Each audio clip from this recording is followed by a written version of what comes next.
Olá, sejam bem-vindos ao programa Viver com Saúde. O nosso programa é transmitido pelas multiplataformas digitais da Igreja Cristã Maranata. O tema de hoje é Zika e chikungunya e a nossa convidada é a doutora Elizabeth Borlotti. Doutora Elizabeth, seja bem-vinda. A paz do Senhor Jesus, para você e para os nossos irmãos. Privilégio estar aqui mais uma vez e poder trazer um pouquinho mais de informação para o nosso povo e para a população de maneira geral. Ai, que bom que você aceitou o nosso convite mais uma vez. Eu queria saber como ocorre a transmissão dessas duas doenças. Então, essas duas doenças, elas ocorrem são arboviroses, não é? E arboviroses, elas são transmitidas pelos artrópodes, em especial pelo pernilongo, pelos mosquitos. Então, esses vetores, eles picam a pessoa adoecida, voam e picam a pessoa saudável e contaminam ela de novo.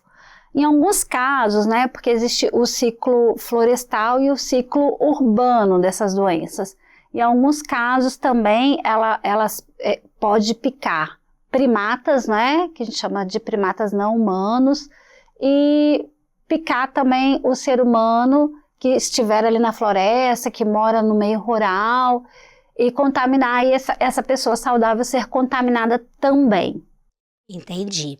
Tipo a dengue, né? Exatamente. Bem parecido com a dengue. Exatamente. São os mesmos mosquitos também, eu acho que Sim, é o Aedes, né? É um dos principais vetores relacionados com a transmissão.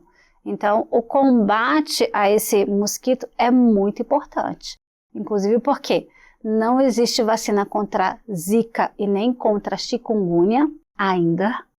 E são arboviroses que são extremamente teratogênicas, ou seja, se for uma gestante, esse vírus ele é capaz de atravessar a barreira placentária, a placenta, né, que é um órgão formado ali para o desenvolvimento do bebê, e acessar esse feto através do cordão umbilical. Então, como o próprio nome fala, a barreira placentária, ela impede várias doenças. Às vezes a mãe vai ter uma doença bacteriana e essa barreira não vai deixar esses patógenos acessarem esse bebê. Mas em algumas doenças, como Zika e chikungunya, e também a dengue, nós já temos casos de malformação fetal e também o oropouche, mas em especial a Zika. Ela ficou muito famosa pela questão da redução do cérebro dentro do crânio no feto. Então, que é a microcefalia, atravessa a barreira placentária, destrói ali aquelas células da barreira placentária e, pelo cordão umbilical, acessa esse sistema nervoso central desse feto que está em formação. Então, são as células progenitoras cerebrais, que seriam as células tronco desse bebê. Sim. E aí, como elas estão indiferenciadas, todo esse contexto inflamatório faz com que essas células sejam destruídas, com que a arquitetura sináptica ela ocorra de maneira errônea, reduza a produção dessas células, e aí nasce aquele bebê com microcefalia, que é um diâmetro cefálico, perímetro cefálico reduzido. Tem até, né, uma cabecinha característica, e ali com todas as sequelas advindas daquilo que foi realmente lesado no sistema nervoso central desse feto. Entendi. E aí a gente já viu, quando a gente conversou sobre dengue, num outro programa, que a condição climática no Brasil, o calor excessivo, as chuvas e tudo, acabam interferindo e ajudando na proliferação dos mosquitos, né? E por conta disso a gente tem um número grande de contaminados. Sim, correto, né? Nós vivemos um país tropical, né? Na linha do Equador, então é um país úmido e quente. Mas eu queria fazer uma ressalva também, porque nos países temperados também já temos arboviroses. Então na Europa, né, nós temos ali dengue, alguns casos. E é importante fazer essa ressalva porque praticamente as arboviroses existem em todo o mundo. Relacionado com isso, o que a gente faz? Evita realmente, né, os criadouros do mosquito, que consiste em água parada, água limpa ou água suja. Então, esses criadouros do pernilongo, do mosquito, em água suja, água parada, poça d'água, marquises, vasinhos de plantas, né? Nós temos até os casos de algumas bromélias que ficam como se fosse um copinho, um reservatório ali de água. Então, tudo isso tem que ser visualizado, fiscalizado, tem que ser higienizado. As garrafas PET, quando forem descartadas, elas devem ser fechadas, né?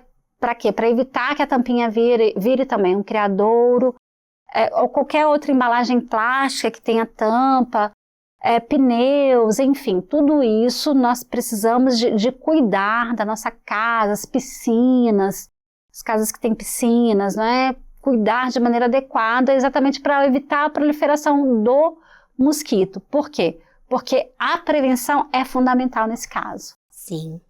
E quais são os sintomas mais comuns da zika e da chikungunya? Você pode dizer? Então, a chikungunya tem uma peculiaridade, que é uma artralgia muito intensa.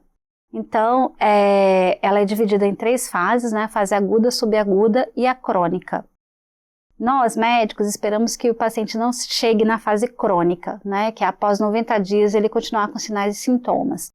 Então, além da febre, da dor de cabeça, da náusea, do vômito, pode ter também sintomas hemorrágicos como as petequias, diarreia, enfim, tudo isso. No caso da chikungunya, também a conjuntivite, tá? Sem secreção, sem ser purulenta, sem pus nessa conjuntivite, nas duas. A artralgia, a dor articular, a mialgia, mas principalmente a artralgia, ela é muito intensa. E geralmente ela é bilateral, comete os 2 lados e várias articulações do corpo e é simétrico. Então, é muito importante, né, se o paciente está com aquela intensificação da artralgia, aquela dor, a gente pode pensar no diagnóstico diferencial entre as arboviroses, pensando já na chikungunya. A principal complicação da zika realmente é a questão da má formação do feto. É extremamente teratogênico. Chikungunya pode complicar e se o paciente não tem remissão dos sintomas, se ele continua após 90 dias com isso daí, provavelmente ele vai continuar a vida toda com essa dor, com essa poliartralgia. E aí, quando chega até aí, ainda bem que há um menor número de casos, é uma porcentagem pequena, mas quando chega até aí, nós realmente precisamos de encaminhar esse paciente para o especialista, que é o reumatologista, que vai realmente tratar esse paciente, administrar fármacos, prescrever para melhora dessa dor, porque muitas vezes essa dor pode ser incapacitante. O paciente pode realmente ficar incapacitado para suas atividades de vida diária, suas atividades laborais, em função dessa dor. Entendi. Só para deixar mais claro para o nosso telespectador, a artralgia, então, é dor nas articulações. Dor na articulação. E é uma dor muito intensa, no caso da chikungunya. Isso. E na zika, quais são os sintomas, assim, que são mais característicos da zika? Então, na zika, a gente colocaria aí a questão da conjuntivite, que não é com a secreção. Uma conjuntivite, o paciente sente realmente aquela ardência no olho, o olho mais vermelho, mas não tem secreção, mas incomoda muito. A dor também é retroocular, mas que também tem na dengue, pode ter em todas as arboviroses, então realmente é isso daí. O diagnóstico diferencial, a gente só consegue fazer ele através de exames de sangue, que é o RT-PCR, não é? E as sorologias para detectar os anticorpos agudos e crônicos, que é o IgM e o IgG, respectivamente. Então, a gente só consegue fazer através disso daí. Eu não consigo, pela clínica, dizer que o paciente, não, você está com chikungunya, mas eu posso elaborar uma hipótese diagnóstica mais próxima do resultado do exame laboratorial. Então, são esses diferenciais, são bem sutis, mas eles são os diferenciais que nos dá indício de que é uma ou outra arbovirose. Entendi.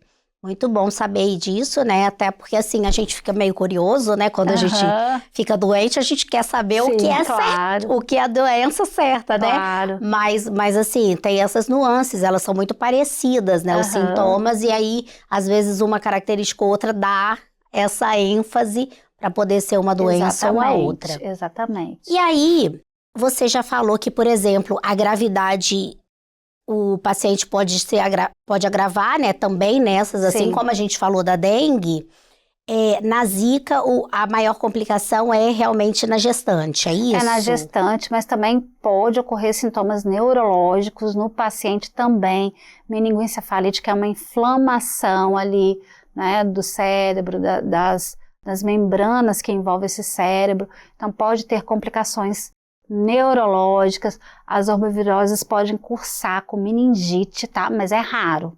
Isso não é para alarmar, porque isso é raríssimo, mas pode cursar sim. A gente chama de meningite asséptica. Então, pode cursar sim com sintomas neurológicos, todas as arboviroses. E a chikungunya, não. A chikungunya, ela já cursa mais com essa questão da artralgia intensa. Quando a gente vê esse paciente no consultório, é um paciente realmente que a gente tenta fazer de tudo para ele, né? Para poder melhorar essa dor. Então, a gente manda para o reumatologista, manda para fisioterapia, prescreve, vê práticas integrativas para esse paciente, para ele estar fazendo alguma coisa. Em algumas situações, acupuntura, né? Tudo para aliviar a dor, porque realmente é muito incapacitante. Mas as outras arboviroses podem cursar realmente, podem agravar com sintomas neurológicos e até mesmo a morte. O óbito, ele também é raro, mas ele acontece. Então, tem que ter cuidado mesmo. Isso é importante mesmo. E assim, existe para essas doenças tratamento específico ou também não? Infelizmente, nós não temos tratamento específico para nenhuma das arboviroses ainda, né? Nós também não temos vacinas para Zika e chikungunya e Oropouche. O tratamento ele é sintomático, então a gente trata os sintomas do paciente. Então, para dar um conforto ao paciente, a gente prescreve, né? Se o paciente não for alérgico, uma dipirona, um paracetamol para ele intercalado, os sais de reidratação oral, pede o paciente para se alimentar de maneira adequada, porque ele vai perder o apetite, ele não vai ter vontade de comer, então se alimentar de maneira adequada. Dependendo, a gente pode colocar um probiótico também para esse paciente, para dar uma melhorada aí no intestino dele, enfim, a gente faz isso daí, tá? Tem que ter todo esse cuidado e o paciente tem que estar com acompanhamento médico, principalmente nas gestantes que podem ter zika. E a forma de prevenção, a principal forma de prevenção realmente é ficar longe do mosquito. Essa é a principal forma. Fugir. E aí é a importância do repelente, daquela proteção, né, do cortinado, quando possível, das telas em casa, né? Isso, os mosquiteiros de maneira geral, né? A gestante, o repelente que ela pode fazer uso é à base de icaridina. Aí tem várias marcas, né, no mercado. Existem outros repelentes para quem não está gestante, enfim. A gente pode falar um pouquinho também, assim, tem outras arboviroses, assim, só para citar, para que as pessoas saibam, eu acho que a febre amarela é uma arbovirose. Febre amarela é uma arbovirose, sim, e aí é o mosquito Anopheles, né, que contamina. Foi inicialmente introduzida no Brasil na região amazônica, agora já está extra-amazônico, todas as arboviroses.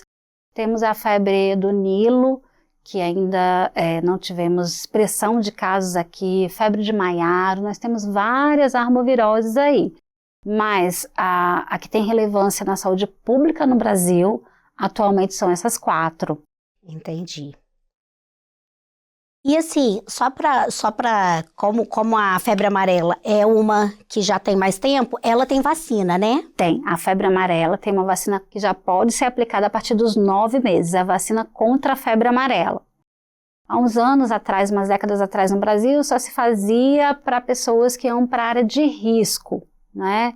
Hoje em dia, a febre amarela é feita para toda a população. A partir de 9 meses está no nosso calendário vacinal. Então, assim, o Plano Nacional de Imunizações no Brasil, ele é um dos melhores do mundo. O SUS realmente, ele preconiza essas vacinas. Às vezes não bate com o calendário da Sociedade Brasileira de Pediatria, mas ele é muito amplo. Inclusive, tem a vacina de febre amarela a partir de 9 meses. Ah, mas eu não tomei a vacina porque não estava no calendário, não é? Quando eu nasci. Então vai lá e toma. E é em uma dose.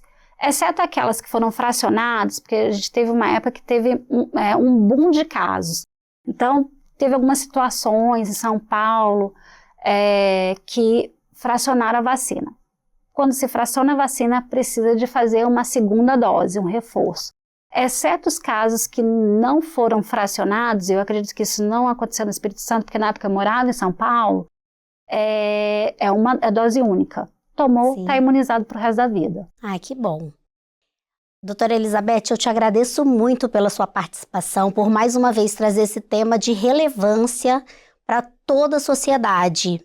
Ok, eu que agradeço mais uma vez a oportunidade de estar aqui, um privilégio estar aqui com os irmãos, um privilégio, né, poder contribuir com um pouquinho mais de informação, e a prevenção é muito importante. A palavra-chave para as arboviroses é prevenção. Agradeço também a cada um de vocês, telespectadores, que tenham assistido os nossos programas. Convido, continuem assistindo, divulgando esse conteúdo para outras pessoas, para que todos possamos viver com saúde.